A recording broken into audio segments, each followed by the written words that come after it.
jobs, and I commend this bill to the House. Honourable Leanne Dalzell, 10-minute call.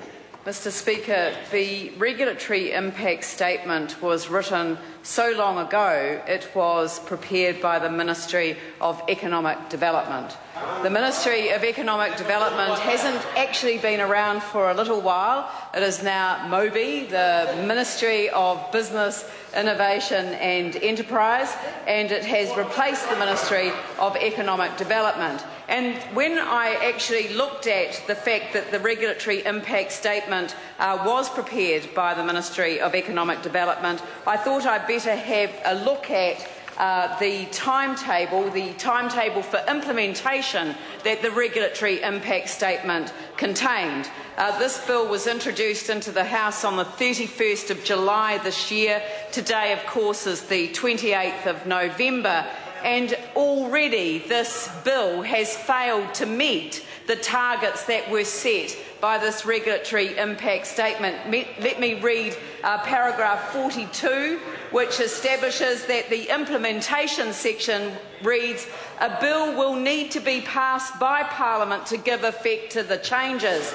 The aim is to introduce legislation in early 2012 with a view to enactment in late 2012 or early 2013. So they are already way behind the 8 ball. And although we've already heard from the former Deputy Chair of the Commerce Select Committee, which used to be a very, very good Select Committee, not the Minister for Small Business, and what we've actually seen is that they have failed to meet the very standard that they have set for themselves. I want to talk about this particular piece of legislation because I think financial reporting is very important for a whole range of reasons. Well, yes, I'm hearing from my colleague who is interjecting me from in front, and I will share this with the House because I think what he's trying to do is to encourage the Minister for Small Business to take a call on the financial reporting bill. The Associate Minister of Commerce should take a call. He's responsible for regulatory reform. He's responsible for these kinds of areas and the impacts on small business. We have had every single member of the National Party stand in this House and talk about small business, and yet the Minister for Small Business is sitting there and hasn't yet taken a call. And that is a point that my colleague has made more than once. He has suggested to me that I need to reference brown bags, but I'm not sure why brown bags have to be mentioned in this particular debate, because I don't know that it's relevant to financial reporting, because any finances that come in brown bags don't get reported. So I don't think that it is relevant to the particular issue that we have in front of us on this occasion. But it's very interesting that the National Party are more than happy to sit there and suggest that I am wide of the mark in terms of this particular bill when I have the regulatory impact statement in front of me and am quoting from it, when every single one of their members have stood up and argued about the impact of this legislation on small business. We have the Minister for Small Business in the House, and he should be getting up and speaking on this particular matter. The Associate Minister of Commerce, with his responsibility for regulatory reform, this is a regulatory matter, and the Minister for Regulatory Reform should be standing in the House and reporting on it. Mr Chairman, there are 3 significant constraints in identifying the costs and benefits of the changes proposed in the regulatory impact statement, and I believe that the House should take note of each one of them. But the first one that I want to mention is that the External Reporting Board is responsible for deciding which set of standards each class of reporting entity will need to comply with. This is incredibly relevant to how this bill progresses, because I am not persuaded that this bill has got it absolutely right. Secondly, while there are some very useful statistics about the numbers of entities in some classes or subclasses, there is very limited information for others. And I again believe that this is very relevant. As one of my colleagues said, the amount of consultation that the government has undertaken on this legislation is not of a high standard, and that does need to be addressed by the Select Committee. Thirdly, some of the costs and benefits are very difficult to quantify, and it's all very well for government members to stand in this House and say that we need to reduce compliance costs when we all see regulatory failure and the costs that are imposed on the taxpayers of New Zealand. You only need to look at the question of the leaky building crisis that my colleague has been raising on behalf of New Zealanders who have seen themselves in a difficult position. The truth is that costs and benefits... Point of order, Raymond Ho. To my colleague. The level of noises from the national members is very unreasonable. Not good example for the good kids in the public gallery. I wish to speak the caution of the national MP. I think order. I think the misbehaviour is about equally shared across the House.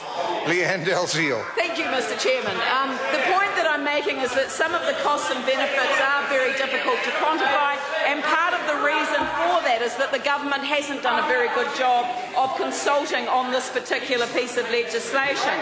Mr. Chairman, the regulatory impact statement talks about the benefits and the costs of financial reporting. They talk about the need for economic decision-making, the benefit arising when users rely on general-purpose financial reports to decide whether to transact with the reporting entity. So the member who spoke before doesn't even know what he's talking about when he says that it's limited to the shareholders and to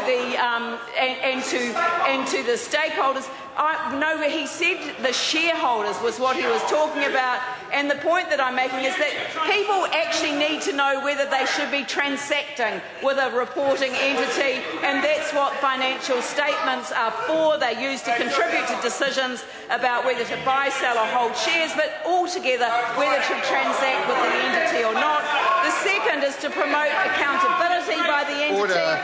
This benefit arises when users rely on the general purpose financial reports to determine whether the reporting entity has been using or managing the user's money effectively and efficiently, and the report right. actually...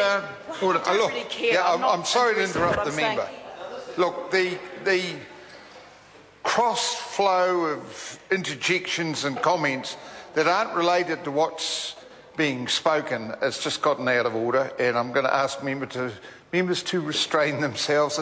The debate has been in pretty good nature, but it has been rowdy, and it's been too rowdy, and I just ask for a bit of consideration. Leanne Dalziel. Thank you, Mr. Point of Speaker. order, Simon Bridges. The member seems to be talking to her. Order. Talk to the front. Order. That is not a point of order, and it is not helpful. Leanne Dalziel. Mr. Speaker, the costs comprise some or all of the following, depending on the extent of the reporting obligations. They talk about preparation, they talk about assurance, they talk about distribution, and they talk about publication. All of these elements of financial reporting are important, and each one of them does have to be taken into account. And when one looks at the degree of the cost involved in each one of them, we should be looking to see whether those costs can in fact be minimised, while the benefits of financial reporting are in fact enhanced. And I believe that we can do that. And so that's what the regulatory impact statement, Mr. Speaker, is designed to do. It actually goes through each one of the entity types and actually works through each one of those specific issues to look at the question of the issue, the status quo, the proposal, costs and benefits, and other options considered. And that is what a regulatory impact analysis does require us to do. And what the regulatory impact statement actually described in the conclusion was that the main aim of financial reporting is to find an appropriate balance between the benefits of transparency and accountability to users and the compliance costs associated with financial reporting. And what they concluded was that this balance is achieved most of the time by applying those 3 indicators of financial reporting. The indicators have been departed from in a minority of cases, as they say. They look at the main examples, the proportionality, high fixed costs of the proportionately high fixed costs of financial reporting for small registered charities, and these are the issues the Select Committee actually has to have a look at. And if the Select Committee is not prepared to look at these, well then fine. But I actually think this is a serious matter, and if the government actually did care about these issues, they would agree. They would look at the proportionately high fixed costs of financial reporting for small registered charities, the need to fit financial reporting with the broader regulatory objectives in relation to gaming machine societies and retirement villages, and the proportionately high reporting related costs arising from the dispersed beneficial ownership of small Māori asset governance entities. Those are the issues that the Select Committee are going to have to look at. We take it seriously on this side of the House, even though the government doesn't. Mark Mitchell. Mr. Speaker, it's a pleasure.